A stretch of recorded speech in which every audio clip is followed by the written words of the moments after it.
বন্ধুরা, আজকের আলোচনায় আমরা ফিরে যাচ্ছি স্বাধীনতার পরের এক বিশেষ অধ্যায়ে। ১৯৭২ সাল, স্বাধীনতার মাত্র কয়েক মাস পর কলকাতার আনন্দবাজার পত্রিকা প্রকাশ করল একটি সংকলন যার নাম বাংলা নামে দেশ। বইটির প্রচ্ছদে লেখা হয়েছিল, এই বই একটি নিপীড়িত জাতির মুক্তি সংগ্রামের অন্তরঙ্গ দলিল। কিন্তু বাস্তবে বইটির ভেতরে ছিল অসংখ্য অর্ধসত্য আর বিকৃত তথ্য। এমনভাবে উপস্থাপন করা হয়েছিল যেন মুক্তিযুদ্ধে মুক্তিবাহিনীর ভূমিকা ছিল গৌণ। বাংলাদেশের প্রতিক্রিয়া এতে ক্ষুব্ধ হয় দৈনিক বাংলা। তারা সিদ্ধান্ত নেয় এই বিকৃত ইতিহাসের জবাব দেবে তথ্য সমৃদ্ধ ধারাবাহিক প্রতিবেদনের মাধ্যমে। তাদের লক্ষ্য ছিল মুক্তিবাহিনীর প্রকৃত রণনীতি, অপারেশন ও অবদানের সঠিক চিত্র তুলে ধরা।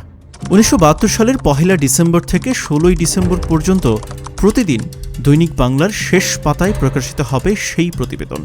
এই সিরিজের সাক্ষাৎকারের জন্য বাছাই করা হয় general AMG Osmani, Z force, F force, K ফোর্সের কমান্ডার, সেক্টর কমান্ডার ও মুক্তিযোদ্ধাদের।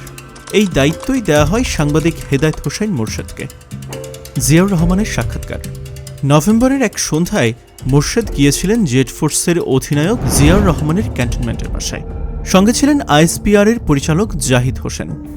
ড্রয়িং রুমে ঢুকতেই দেখতে পেলেন জিয়ার সঙ্গে আড্ডা দিচ্ছেন খালেদ মোশাররফ ও আরও কয়েকজন মুক্তিযোদ্ধা। খালেদ মোরশেদকে বললেন, get the interview, carry on চাম, বেস্ট অফ লাক।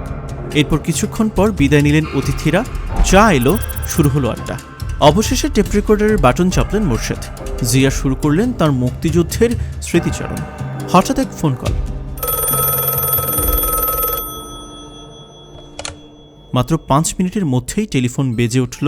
জিয়া ফোনে কথা বলে ফিরে এলেন গম্ভীর মুখে, বললেন, অফ দ্য রেকর্ড, এখন আর ইন্টারভিউ দেওয়া সম্ভব নয়। মোরশেদের মনে হলো কিছু একটা ঘটেছে, হয়তো উচ্চ পর্যায় থেকে বাধা এসেছে। জাহিদ হোসেন ফিসফিস করে বললেন, হ্যাঁ, আমরা আগেই আশঙ্কা করেছিলাম। মোরশেদ বললেন, স্যার, অন্তত পত্রিকার অফিসকে জানিয়ে দিন যে ইন্টারভিউ নেওয়া হয়নি। জিয়া সম্মতি দিলেন। ফোন করলেন তার আপন চাচাতো ভাই ফৌজুল করিম, তৎকালীন দৈনিক বাংলার বার্তা সম্পাদককে। জিয়া বললেন, তারা ভাই, শুরু করেছিলাম, কিন্তু ইন্টারভিউ দেওয়া সম্ভব হলো না। মোরশেদ সাহেব আমার পাশেই আছেন, সব পরে শুনে নেবেন, খোদা হাফেজ। ফোন রেখে জিয়া চুপচাপ বসে রইলেন। ঘরে নেমে এলো এক অস্বস্তিকর নীরবতা। শেষ মুহূর্তের দৃশ্য। শেষ পর্যন্ত জিয়া নিজেই অতিথিদের বিদায় জানাতে গার্ড হাউস পর্যন্ত নেমে এলেন। যুদ্ধের সময় যে জিপ ব্যবহার করতেন সেই জিপেই মোরশেদরা ফিরলেন।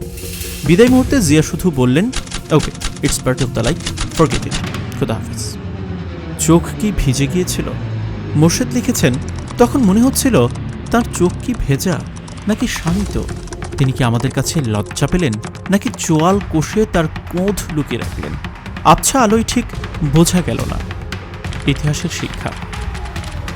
বন্ধুরা, এই ঘটনায় প্রমাণ করে স্বাধীনতার পরের সময়টা কতটা রাজনৈতিক টানাপোড়েন, সংশয় আর নিয়ন্ত্রণের ভেতর দিয়ে গিয়েছিল। একজন মুক্তিযোদ্ধা, একজন রাষ্ট্রনায়ক জিয়াউর রহমানের সাক্ষাৎকারও তখন থেমে যেতে পারে এক ফোন কলে। দেখছিলেন পলিটিকা বাংলা। ভিডিওটি ভালো লেগে থাকলে লাইক, কমেন্ট ও শেয়ার করুন, আর অবশ্যই সাবস্ক্রাইব করুন আমাদের চ্যানেল পলিটিকা বাংলা।